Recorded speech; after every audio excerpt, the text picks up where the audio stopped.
So hey guys, it's Wood Heat Wednesday, and I thought I would go back and field a couple of the questions that have come in on the comments. A little bit easier to respond to these things when I'm not having to type up a big, huge response. Let's get into it.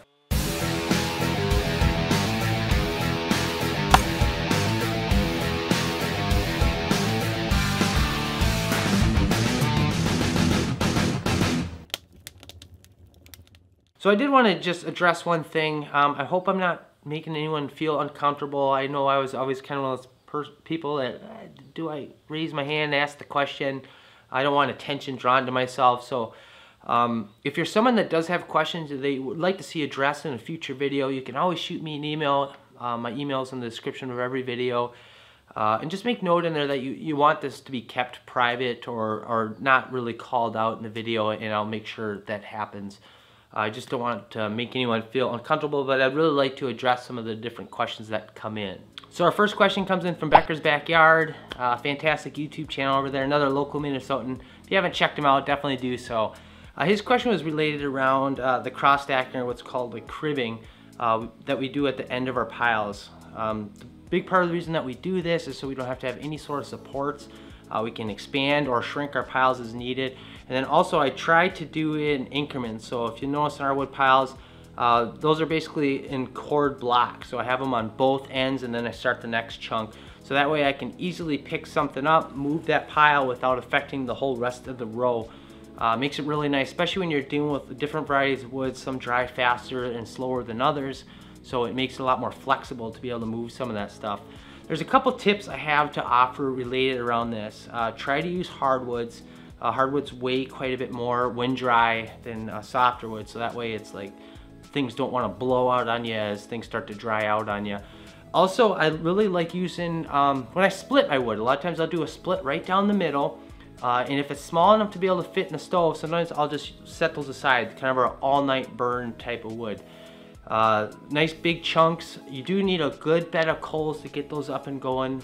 Also, if I have to split it again, so if I'm quartering it, I'll just split it right down the middle. So now both those chunks are both right around the same height, and I'll just flip them outward, and then I'll fill in the insides with some smaller splits that don't affect.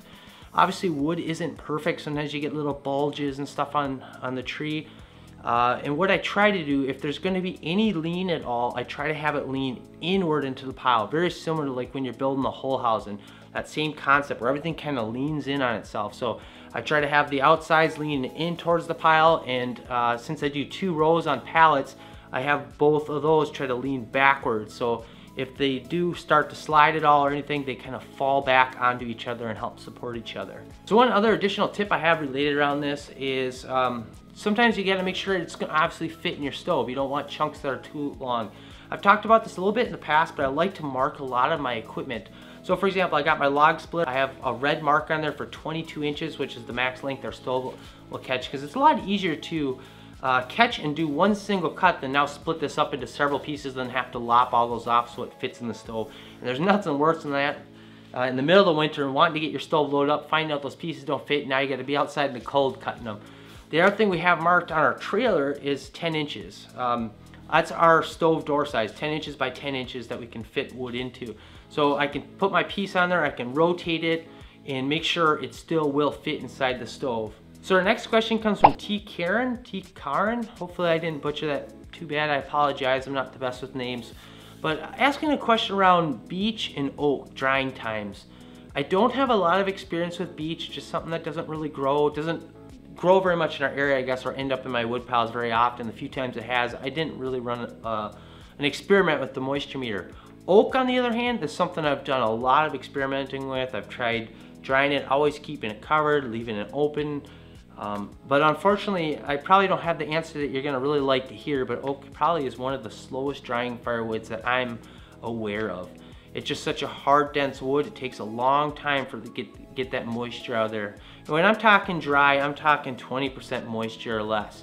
There's a reason that you're shooting to get below that range or around there is, one, it's a lot easier to handle that wood. It lights up a lot easier, it burns a lot cleaner, it's easier to stay in your ideal stovepipe temperature, so that way you're not creating a lot of creosote. When you get a lot of that moisture in there, you're wasting a lot of wood because a lot of that heat has got to be used to boil off or kind of evaporate that moisture out of the wood.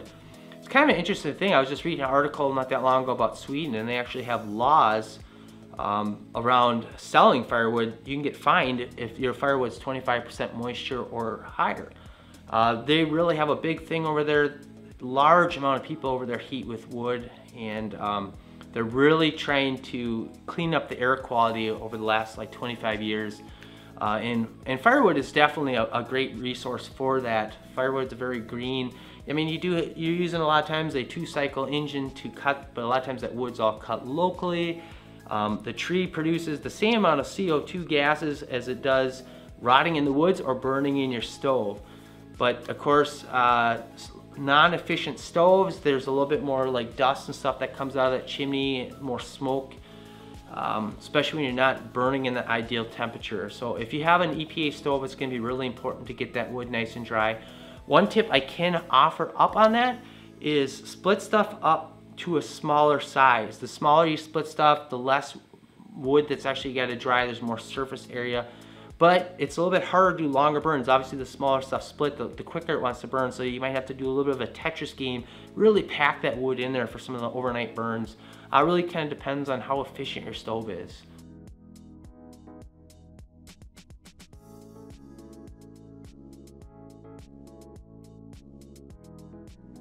So the last and final question for this video is going to be from Masca Trails. He was asking whether we end up having problems at all with like pests in our wood piles, such as like snakes, spiders, bees. To be honest, we're pretty fortunate in this area. We live in such a northern climate that there really isn't a lot of poisonous things in our area, definitely not snakes. We do get some pretty big snakes, and we do see them around our wood piles from time to time. But a lot of times they're out there cleaning up little rodents, little mice, or rabbits' nests, or things like that. And rabbits generally tend to cause a little bit of chaos in our garden from time to time, so I just kind of leave them alone, they leave me alone, and things work out okay. I think the one area that we tend to struggle the most with is with bees, kind of setting up camp. There was one year I got a big roll of tar paper for roofing, and I rolled it across a big stretch of the piles, and I put some rocks on there to kind of keep it planted.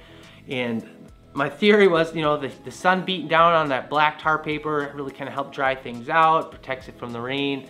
And I'll tell you what, when I started thinking about moving wood in, I realized that was a mistake. There was just nests all over the place under the bees, just loved it. So what I ended up doing that year is I waited till we got into cooler temperatures where the bees weren't as active, and then of course I was dressed up a lot more thicker. I made sure I had my nice big thick Carhartt jacket on and a lot of that stuff, and then I just moved wood and it wasn't an issue. Also, I think it was a year or two ago, I made a video about a bee's nest that got set up in one of our wood piles, kind of in that cribbing or that cross stacking area in our piles. What I ended up doing with that is I just backed my truck, my wood truck, into it, just knocked the pile over to disturb that nest, and then I just came back a couple days later and moved that wood, and they were pretty much all cleared out. I know they can get pretty aggressive in the fall time, so you definitely do want to be pretty careful. I wish I had a little bit more to speak on with some of the spiders and stuff like that. One thing I would suggest doing, there's a fantastic forum called Firewood Hoarders. I'm a member over there. Just really a nice community. It even says it like right in their title. It's like a friendly wood heat kind of community, and there's a lot of wood junkies over there. So it might be a good place to ask a question like that and how people defend some of that stuff, especially if you're like down in southern areas. I just don't feel like I have the most experience to be able to give up some suggestions on something like that, but I'd be willing to bet there's some people in that community that would be willing to help you out. And I'll tell you, that is a great place. I don't think I've ever run into a rotten egg over there where there's just some of those forums you get out on, and sometimes people are just, I don't know what it is, they just kind of, I don't know. So this is a great community over there. So that might be another option. If you're still kind of curious on how some others deal with that, check out that area. So anyways, I hope you guys enjoyed this video. I thought we'd just kind of field some of these questions. Maybe we'll do another one of these a little ways down the road when some more questions come in and kind of pile up. I do read every comment and all your emails. It's just sometimes it's not the easiest for me to get back to you right at that moment. Sometimes I'm even just out doing something, cutting wood, and I see the message. I'm like, oh, I'll go deal with that later. and then end up forgetting about it, get sidetracked with something else. So I apologize and wanted to make sure I got some of these things answered. So hope you guys enjoyed the video, and we'll see you on the next one. Thanks for watching.